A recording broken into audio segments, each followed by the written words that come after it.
After e4 and knight c6, the Nimzovich defense is on the board. White continues with d4. Now, the main option is d5 for black. That's the idea. But there's also a very popular e5 move now, or less popular knight f6. This knight f6 move doesn't really deserve to be seen because the black player has got absolutely nothing in the center, no pawns in the center. And here we're out of theory. There's no like any theory or anything. You just play d5. The knight will have to go, let's say, knight e5. Okay, f4. The knight can't go anywhere except g4 or g6. If the knight goes to g6, for instance, you play e5. This knight will have nowhere to go. Let's say the knight goes to e4, you play f5. And now this knight has to move. You can take in e5, only move, or h4. If it goes to h4, then queen d4 is a successful skewer. Either way, you are winning one knight. If instead the knight had picked the square e5, it wouldn't make any difference because after knight e5, queen d4 is a fork. And he wins material. And taking it from the start, just the very last mention before we stop talking about this silly opening. After d5 and knight to b4, you can say the knight can go to b4, but now e5 comes. And the knight has to go back to g8. Unless you think the knight can go to e4, but now a3. This knight has to move. Knight to a6, only move. Now you can take this knight, pawn takes back, and queen to d4 attacking the knight. The black knight has got nowhere to go. The only thing left to do for black to try and save the piece is f5. But either way, f3 does the job. The knight is trapped. So let's not talk about this two knights variation. It's extremely unpopular. Sometimes they play it to catch you by surprise, but it's just worthless. And let's look at the two main moves, d5 or e5. So let's start with e5. I find this particularly annoying, so that's why making this video is very important for all the e4 players like me, and for me as well. So d5 is the right move here. And now there's no many option for black. The black player will have to play knight c2 e7. And okay, the idea of the black player here, just so you have an oversight, just to start, is to play knight e7, knight g6. That's what they want to do. It's just a rubbish opening, but it's very annoying if you don't know what to do. If black plays knight to d4 straight away, just to make an example, c3 traps the knight. So that's not possible. If instead black chooses the square b4, you play knight to c3. So developing. And now two options. Let's see, for instance, if black plays c6, to try and challenge this very strong center, the idea of taking and maybe play d6 and carry out with fairly traditional pawn structure. Obviously in this position we don't give black that and we just play a3. Okay, so the knight will have to move. And now f4. So what black is trying to do is take, and then play d6. But what we play now, we play f4 straight away, attacking this pawn. So that's our idea. So let's make an example. Pawn takes in d5, you take in e4, you ignore it. And now we got double attack on d5, so you're threatening to take that pawn anyway. If black takes, you can take back. The knight is extremely well placed in that square, in e4, attacking these two, putting pressure on d6 and f6, glorious knight. And that's it. There's no compensation. Black can't even pin our knight because we have a pawn in a3. The move queen h4 doesn't work. You just play pawn to g3. The queen can't go to e4 because of the knight. So after queen e7, putting pressure on the e5 pawn, white just plays knight f3, defending the pawn. See, nothing is going to happen. Pawn takes back because we were planning to play knight d5, completely winning move, threatening all the threats of the world. Obviously take back. And now knight d6 is too much of a threat, it's inescapable. Black can't just push a pawn because then we will take en passant, or we'll just take with the knight in case of d6. So obviously you see how black is completely misplaced. This is a completely rubbish variation. So let's go back and let's show one more knight b4 idea. So after d5 and d5 and black playing knight to b4, knight c3. So instead of the idea of c6 that we saw doesn't work because we have that f4 push, what if knight to f6? Okay, well, f4 comes anyway. d6, a3 to kick the knight away. This move is important. So now we are removing the defender of the square d5, the attacker of the square d5. So the knight goes to a6. And now here we take it.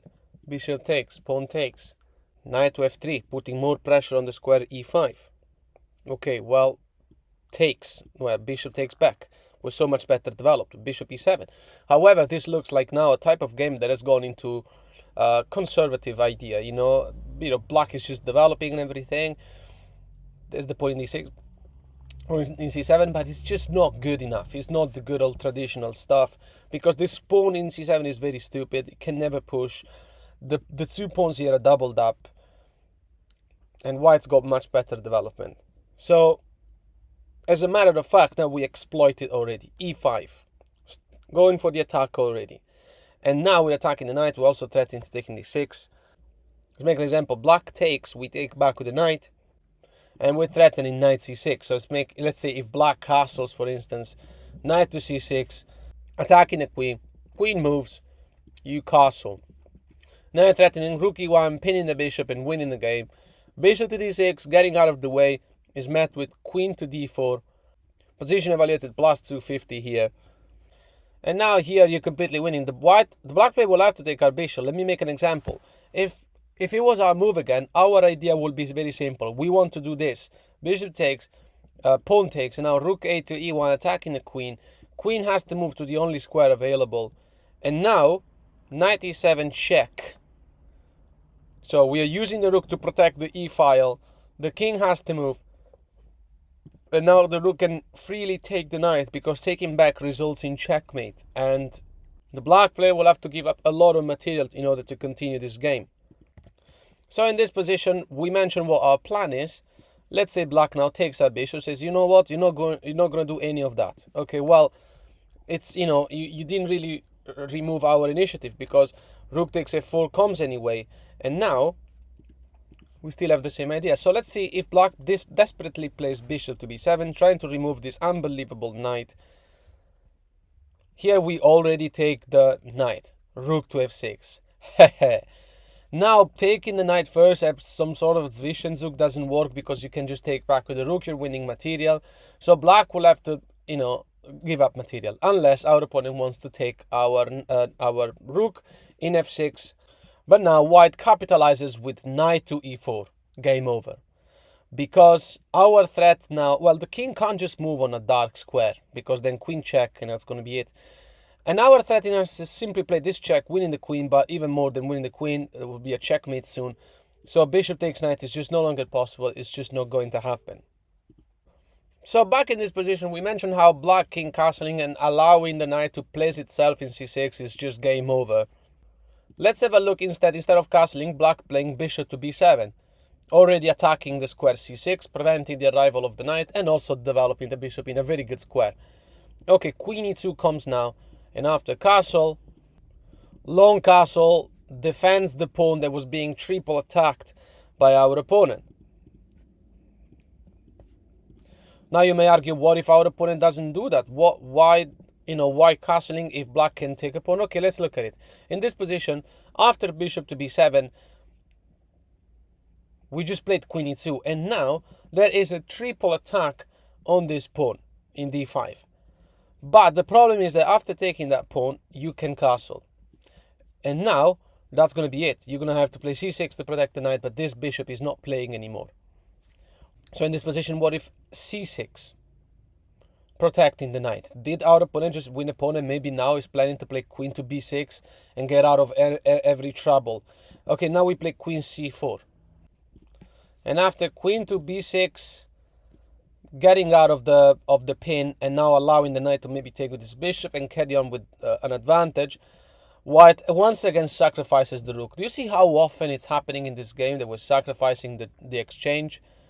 Obviously for the knight, which is the most insufferable piece on the board. The piece that every rubbish player like me and you hates. So pawn takes back. What happens now? Queen a4 check. Bishop can't block because there's double attack. The king will have to move. If king moves to d8, that's checkmate in 1. If king moves to f8, you are winning the opponent queen. And obviously you got great advantage. So king moves, you got knight d7. So once again in this position, we're looking at bishop to b7 instead of castling. Okay, queen e2. We mentioned that this pawn is poisoned, obviously, because of the pin. Castle, castle, long. Our pawn is safe now. What if black plays bishop to d6? You know, trying to getting rid of this very strong knight and calming the initiative down, allowing queen to e7, getting out of the way. Queen f3 comes now. A move that I personally never want to play because I hate putting the queen on the same line as my opponent's attacker. But it's the best thing because black threatening rook e8 is a very annoying threat. It's a very strong threat. So now the thing is black plays rook e8 and now you have to play rook h2 e1. So you had to get the queen out of the e file, and now you got these two defenders to defend against the two attackers. So rook h2 e1 is doing the job. This is black playing the best moves. So, but even then, the position is still quite better for white. The position cannot, black can't just increase the number of attackers over this knight because simply you play knight g4 here with a counter attack on the queen. And if the queen moves away, you play bishop to g5, doubling the attack on this knight and threatening to simply take, knight f6, checkmate the common, maybe even just win a lot of material, rook e8 with the support of the knight, wins everything. If instead our opponent plays it differently and says, at this point after queen e7 we play knight g4, black takes the bishop, check. We have to take back. And now queen to d6. Still, we just take with check, and black is going to damage the pawn structure in a permanent way, not to mention that there's already a damage on the pawn structure on the a file. So after, if queen takes or pawn takes, doesn't matter, black will have these isolated pawns. Even though, let's make an example, if black plays now with the pawn and says, my pawn structure sucks, but at least I'll keep the queens on the board. White plays queen to g4, check. And after the king moves, knight to e4 is just too strong to meet. Queen to e5, trying to preserve the queen, and obviously knight to f6, stopping knight f6 from happening. Queen to h4. And now knight f6 is happening no matter what. Okay, f5, trying to stop it. Knight to f6 is the key move anyway, threatening checkmate, and the queen has no way to stop that check. Unless, well, the opponent will have to give up material. Alright, so let's change topic. d4 and now e5, right? You attack the knight. And let's not look at the knight going anywhere near us because it gives us just much advantage. Knight e7. Okay, knight f3 now, attacking this pawn. This can now be met with d6 straight away or with knight to g6. One of the main moves is knight to g6. Let's look at this, and then we're going to look at d6. Knight g6 defends the pawn in e5. But you play h4 straight away. And as soon as you get to play h5, the knight is out of the way. You can win this pawn. And there's no compensation for black. So after knight g6 and h4, black will have to play h5. This is the main move. Knight to c3. Bishop b4, pinning the knight. This is important because this knight is very important, attacking these two pawns. Queen to d3, best move. And crazy enough, and after bishop takes and queen takes back, obviously we're preserving the integrity of the pawn structure. And d6, this is a position that I found myself in a lot, but I struggle to progress. Even though I know that the weakness in the black territory is supposed to be this h5 pawn, which has no defender and also stops black from castling, because if black castles, this pawn will be an easy target. It can't be defended. I still struggle, and the game here gets passive and boring. So what's the way to continue? Knight g5, because the knight can't be removed from there. f6 will be a positional blunder. Knight f6. Bishop e3, developing. Castle. f3, solidifying the pawn chain. Also indicating what next plan is going to be. We'll see. Bishop to d7. Long castle. And now, it only makes sense for black to play c6. The idea of giving up this pawn for this one, exchanging these two and put the rook in c8. The rook in c8 will be very well placed. So after c6, what to do? You take. And now, obviously, pawn takes is wrong because rook takes d6 comes at no compensation. There's no tricks here. There's nothing except much better position for white. We win a crucial pawn, and besides we got a very strong rook. So here, black takes back the bishop only seems to be making sense, but you play queen to b4, doubling the attack on d6, and indicating that it was impossible for black to make, to go on with that plan. Knight to e8 protects that pawn further, and maybe the black player will play a5, trying to get rid of the queen and push the pawns on the king side. King to b1, careless. a5, queen to d2, still putting pressure on this square, and our opponent can never move that pawn because we have too much attack on it. There's no progress that black can make. Okay, you can say, okay, I don't know, b5, whatever. Just doesn't affect us. Besides, we can now go on with the plan we wanted to go through. By the way, f6 now is even worse than before because the knight can't be removed from that. You're going to play knight e6. Queen moving, it doesn't matter. We're going to take, and we win a pawn. If instead our opponent plays b5, as we mentioned, okay, g4. Now you understand why f3 is also a thing. Now you can say, what if black takes the pawn? Yeah, you can take back. The bishop is not going to take in e4 because our knight is very well placed. And we're going to take the pawn in h5 no matter what.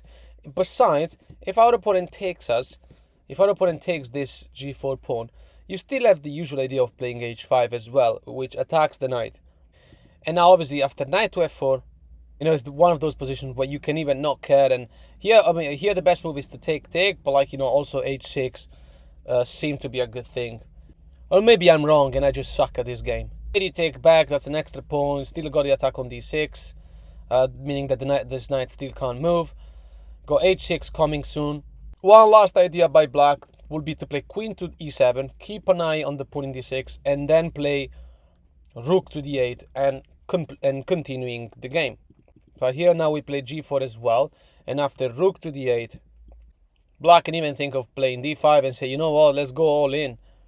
We go on with rook g1 now, and after knight f6, attacking the queen, queen to g3, staying relevant.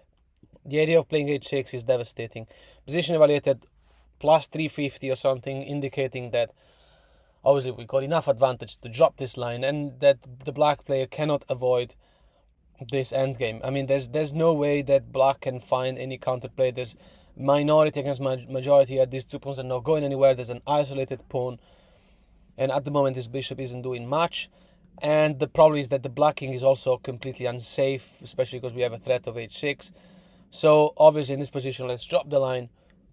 Our king is extremely safe. Let's see one last thing here. Knight c6, so the Nimzovich defense. e5. Okay, you attack the knight, knight e7, knight f3. And earlier we went through knight g6. What happens if d6? Okay, this is more traditional, it's annoying because it's more solid. So c4 comes now, and after knight to g6 now, knight to c3. Obviously the plan of h4 is still a good thing, but it doesn't do as much as before because we don't have a threat on e5. So anyway, knight f6, h4 is the best move. And what's the idea? The idea is to misplace these two knights. We want to play g3. These knights are doing absolutely nothing.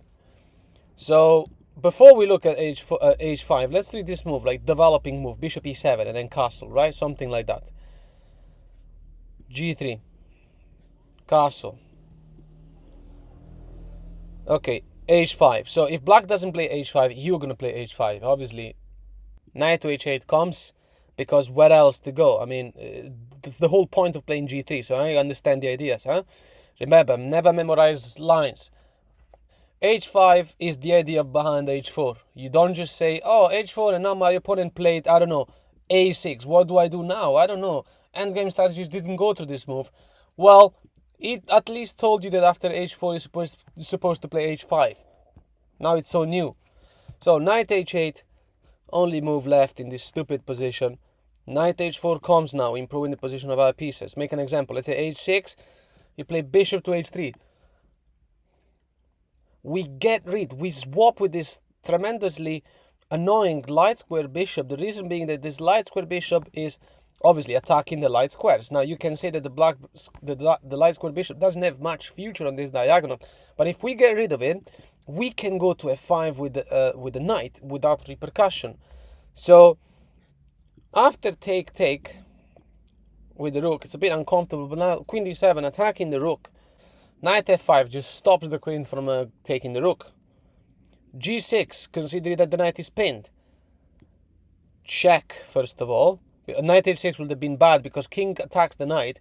Then your knight's under attack, the rook is under attack, so you're a bit in trouble. So knight e7 check, queen takes, and now bishop takes h6, and we can drop this line here. We got an attack on the rook. This rook is in an open file as of the following move. You also got bishop g5 pinning the knight, and the future infiltration of the queen in h5, completely winning position. So in this position, earlier we went through bishop e7. What happens if black plays h5, right? I'm not going to go through this for real. I just wanted to mention that here is the transposition from what a very similar position we've seen before. Knight to g5, exploit the same problems. The problem being that this pawn is weak in h5. Black can't really castle safely. Black can't develop the bishop in any way because you can't really, if you move the bishop to g4, I can play f3. And then the bishop has to go all the way back. It's completely stupid. This prevents our opponent from castling long side. That idea of castling long side doesn't work. So bishop e7 now, for example, you will play g3. So it's basically the same thing. Except now you can argue we don't have the h5 push idea. We don't have the white pawn going to h5. So after black castling, is the black king, in this case, a little bit safer than before? Well, basically, yeah. So white plays a4 now. This stops any idea of a6, b5. We got huge control. We got two pieces and 2 pawns attacking the square b5. There is not going to be any push on the queen side by black. That means that this whole Nimzovich defense is a bad defense, right?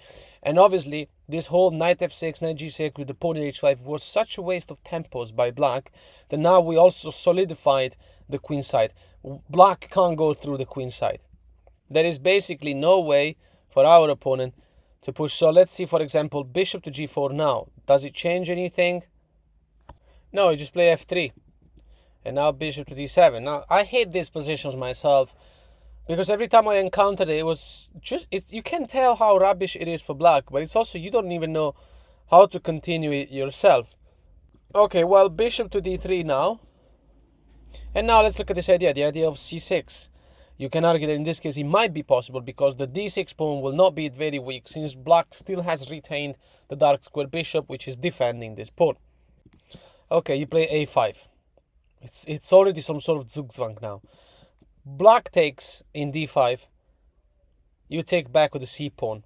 And now black can play the obvious move rook to c8, which is kind of one of the very few things left to do in this stupid position where everything is kind of locked.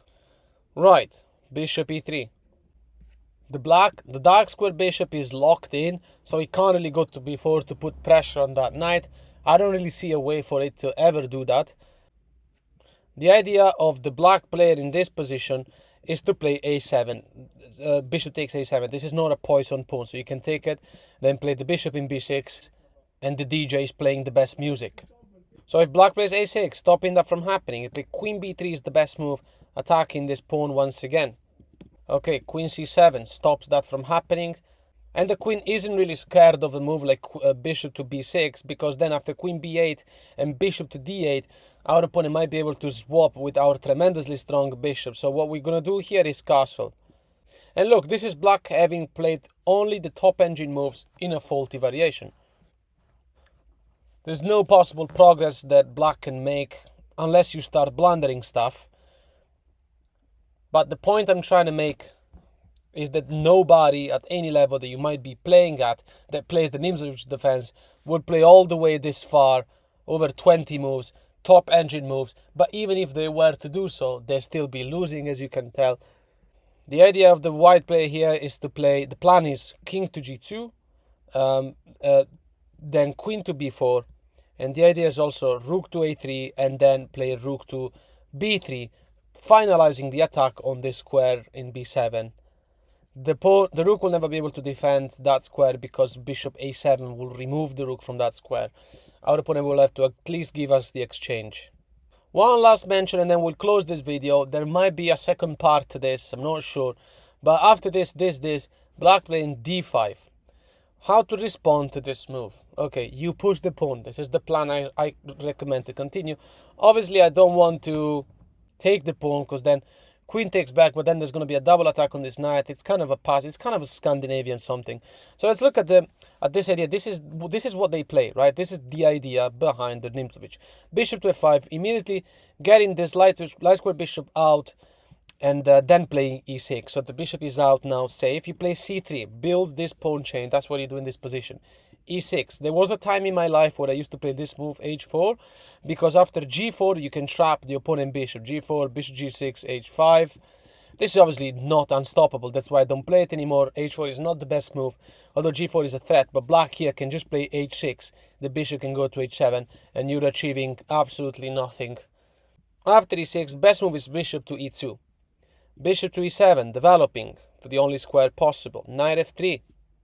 h5 by black. This is a thing. Castle. Ignore it. Just go on with development. h4. This is the only side of the board where black can attack. h3. Okay, queen to d7 is now. This is all like, this is the usual plan that the black player has in this variation, in this Nimzovich. Okay, you play b4. Obviously, we started, and we castle this side. We're gonna storm the pawn on the other side. Castle. And now don't play b5, play a4 first of all. It's important because you want to play a5 first. If you play b5, this is part of the plan. Our opponent can play here and then they want to play here. And it's going to be impossible for you to remove that knight from there in the way you wish to do. So after b4, long castle, you play a4, f6. This is the other thematic idea. How to respond to this? Obviously, the idea is to take the central pawn. Okay, you play a5, and now b5 is a proper threat because the black knight doesn't have the square a5 to go to. So what happens if black responds with this move? Well, you can play b5 anyway, and then a6, and the whole queen side is devastated. This king is in trouble. If black takes our pawn in e5, this is the last mention. We ignore it. We play b5. Opponent will have to save the knight. Knight to b8, only square. Now you can take this pawn with an attack on the queen. So it's a disaster. You can tell what the mistake of the black player was and what black needs to do next time to avoid it. Queen to e8, knight to d2, carry on with development. Position is fantastic. Knight to f6 by black. Okay, b6 comes. Pawn takes, pawn takes, pawn takes. Queen to b3, capitalizing on this weak king side. There's no way for black to defend this pawn. So after g5, which is the user's plan of the black player to play g4 and try to counterattack on this side of the board, you play c4. And after taking, the rooks are coming to the open file. It's fantastic. If knight to c6, trying to trade with our fantastic knight in e5, queen to b6 comes now. You got a threat of going there with the rook up there. Let's close this line here. And I'll see you next time.